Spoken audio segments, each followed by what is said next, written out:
So, it may surprise you, I've actually never made homemade pasta. And I really want to give it a go. I have so many tomatoes to use. I want to make loads of pasta sauces. And I've got to admit, I prefer fresh pasta to the dried, even though dried pasta is very convenient for long-term storage. But I have lots of eggs and I want to come up with ways of actually using those eggs.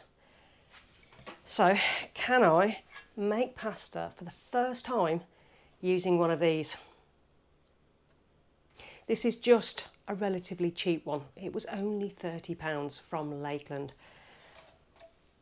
I wanted to see if I can actually use it and make any pasta before I invest maybe later on in a much better machine. But I'll test this to see if it's any good. Well, if it's any good for first timers anyway. So all I've got to do is just quickly mount this to my counter. Now I thought it was strange because it's got a massive hole where the bar goes in. To make this even simpler for me, to see if I can do this, I'm actually just going to follow the recipe that's on the side of this pasta flour. And I'm going to see if the recipe actually works. Simple. Grams. So I'm working in grams, and I don't want masses of pasta first off. I only want a small-ish amount that I can actually use today before I try and tackle larger amounts with this. If it works, fantastic, I'll make larger batches. But I'll see if I can walk first before I run. So 275 grams of this flour. That's simple enough.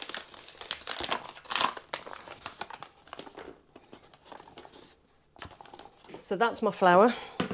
I just need 3 eggs. Now because I have my own chickens, I like to break them into a separate bowl first, just in case any of them have gone bad. And I'm just going to make a well into my pasta. I'm going to just start breaking my eggs in.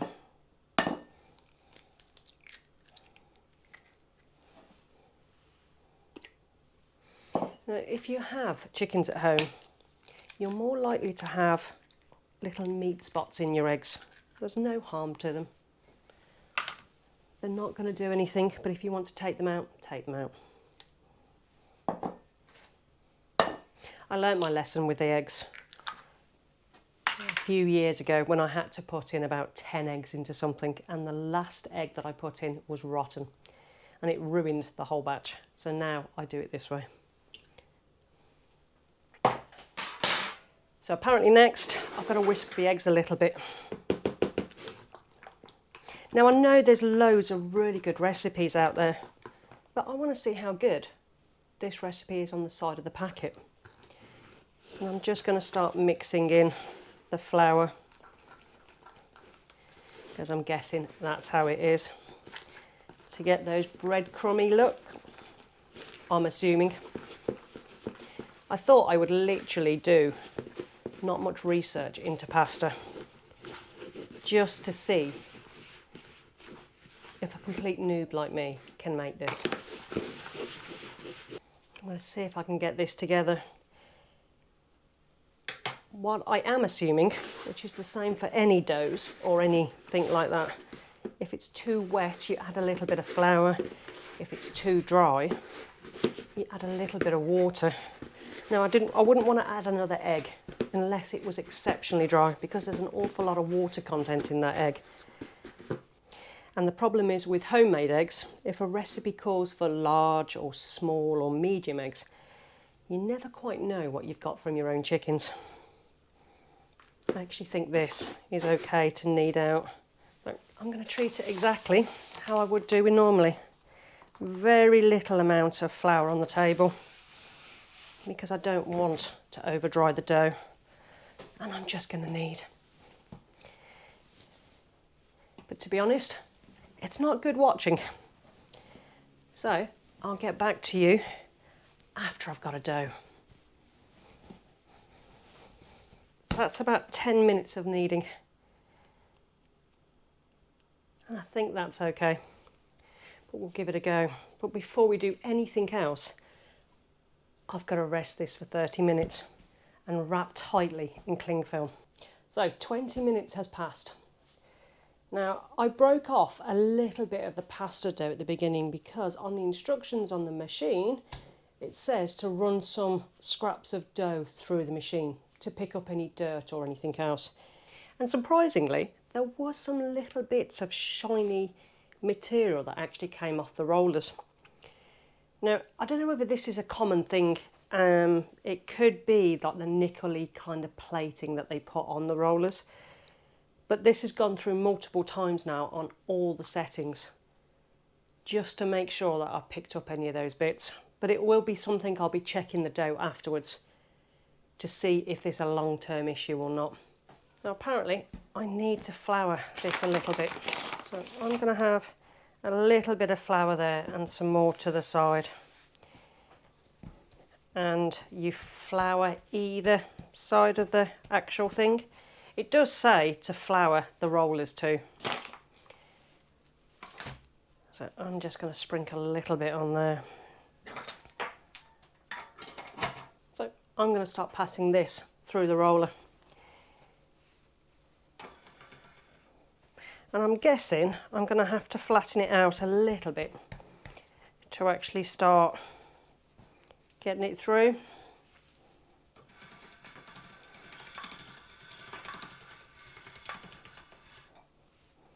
Oh, it's going through.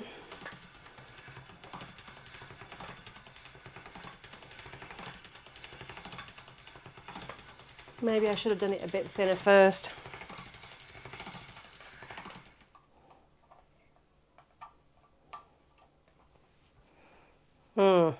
Okay, so obviously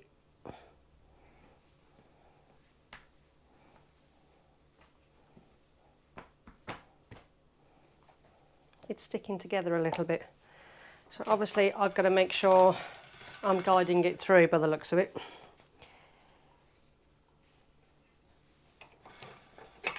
Yeah. And this handle comes off very, very easy. So if you've got a tiled floor, make sure it's not going to drop and actually break anything like that. See, these professionals don't make it look, they make it look so easy.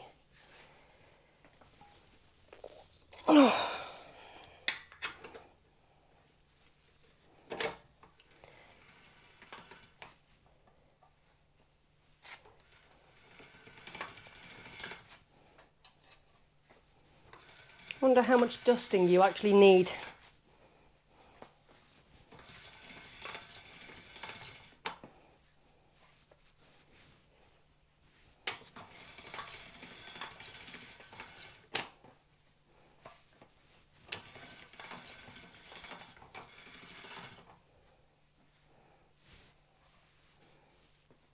Now I suppose I could chop this in half to make it easier, but I'm not going to.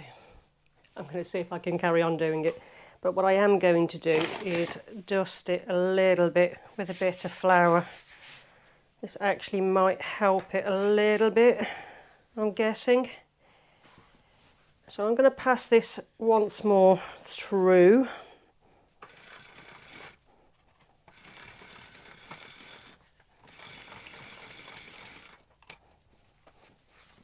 Okay, so that flour has worked.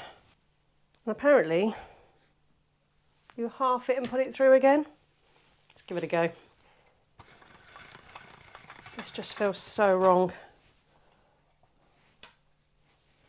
I suppose this is just to get the shape, I'm guessing.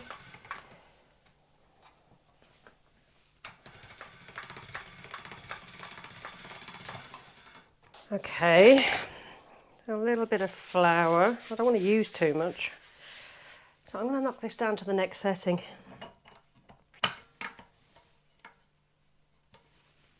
I think that's the one.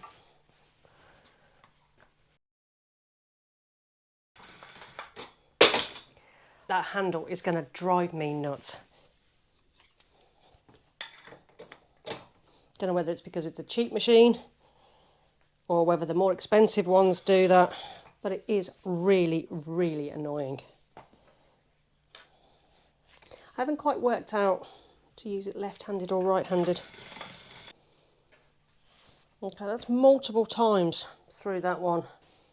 I think I'm going to cut this roughly in half.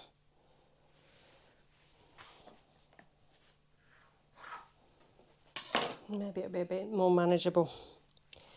So let's make sure that that's got a dusting. That's probably enough on that one. And I'm going to take it down to the next one. Let's see how we go.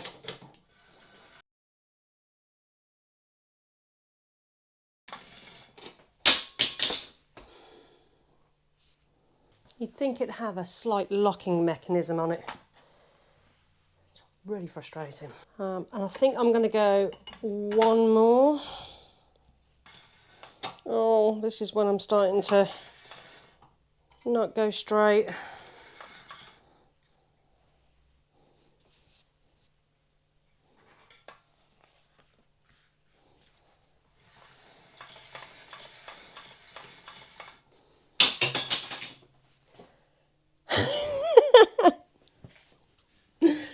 Oh, wow. This is going to drive me crazy. I'm not going to lie. And now I've got it all crumpled up. I have no idea if I'm putting too much flour on this, but we'll see.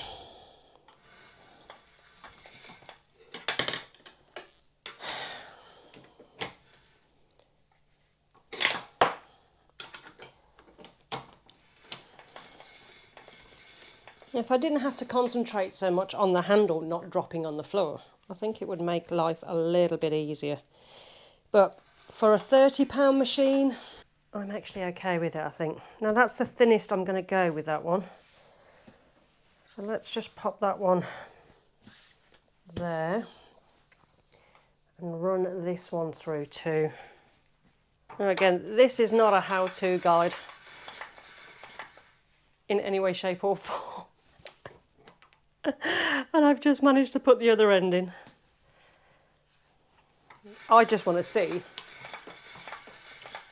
if the machine and the recipe is actually any good.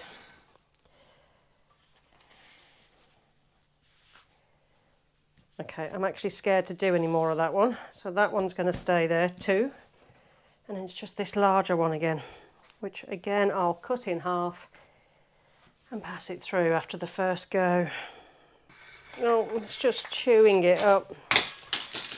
Oh my God. If you take your hand off that handle at all, it just hits the ground. It's not hard to engineer something that actually locks in place a little bit. Okay, I'm only going to pass. I think it's easier when your end is cut square. So I'm going to move this a little bit because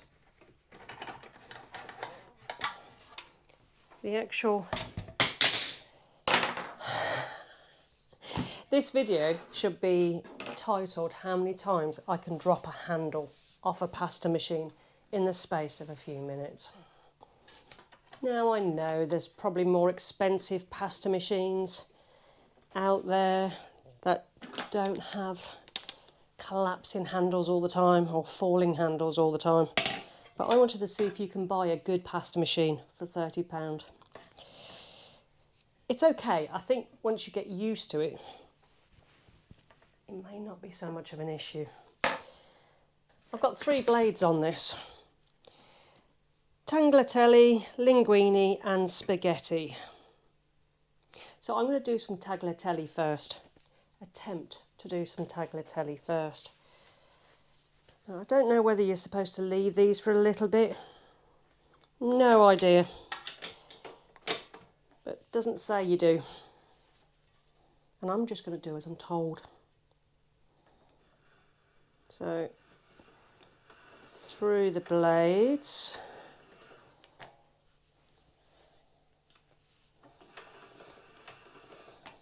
Now I'm going to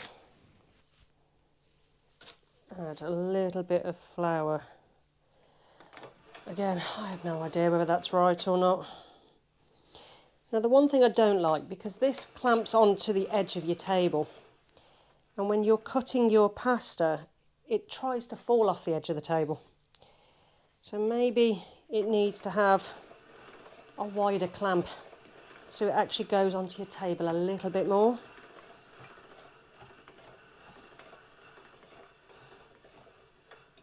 Seems to be cut. Seems to be breaking though. So we'll mop that to one side. I'm going to cut my end off so I've got a nice straight part to do, because that kind of makes sense.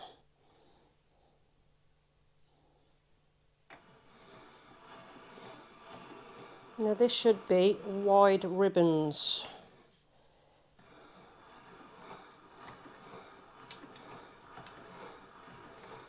It actually doesn't look like it's cutting it through. Maybe I've done it too thin for tagliatelle, but it doesn't actually give a good thickness.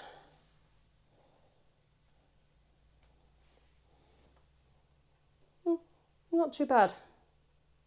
Seems to be coming apart okay. Okay, shall we try the spaghetti? I think we should try the spaghetti.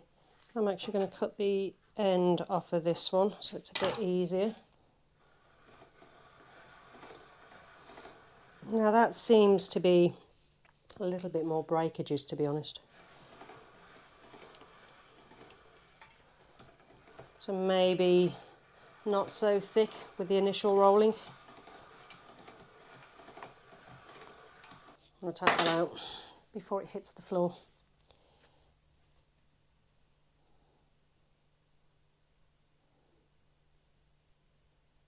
That one is pretty much a tangled mess.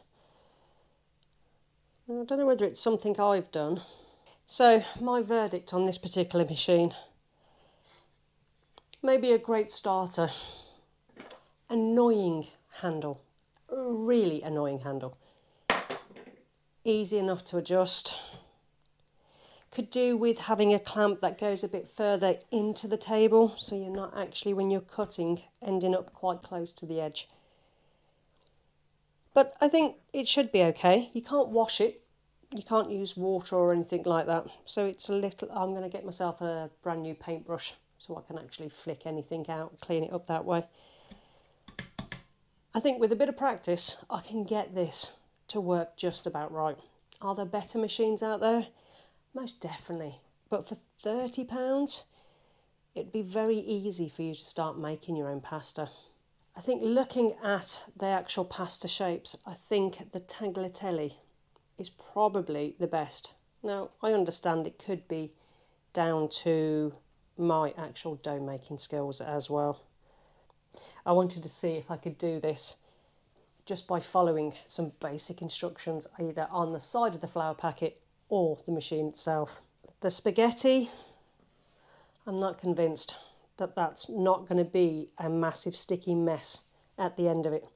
So I think maybe when I'm cutting that, I'm going to lead it out. Now the fresh pasta, when you're cooking it, it only needs to go into boiling water for 2 to 3 minutes. So I think we need to have a little taste test. Now I've got some hot water pretty much on a rolling boil, and I'm just going to add some salt. Now I'm going to try the tagliatelle and see if this actually does any good. Now I'm just going to do, I am going to just do kind of a portion size, give or take. And I'm going to drop this into the boiling water. Now, I'm pretty sure I've done something wrong with the pasta, because I've got quite a lot of knots. Now, I've seen people dry them out in piles as well, but maybe they do need to be dried out straight. Or can you just use it fresh like this? Maybe I should look up. If you've seen previous video that I made on passata, I'm actually going to use some of that passata to make a very easy vegetable pasta sauce, which I've already made up. And this is it. I've cooked some courgettes and some dehydrated tomatoes. So you get those little pops of cherry bombs within the sauce. Also added an extra chilli in there too. Now the great thing with that pasta sauce, like I said to you in the video, it can be made using so many different ways. So I thought it would be the perfect day today to actually test both the pasta and this basic pasta sauce. Funnily enough, the pasta is actually starting to separate, so I think we should be okay. Now that's had about 3 minutes.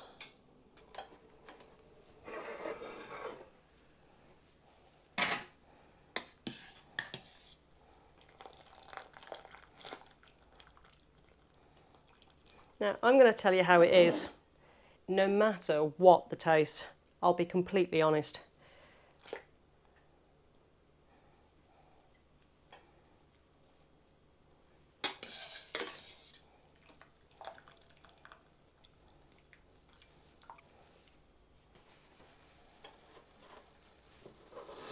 So my sauce is now warmed through, and I'm just going to place that on top.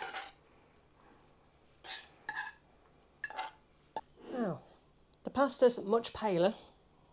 Don't know if I'd say I'd used Durham wheat, I think it is. Well, let's give this a try.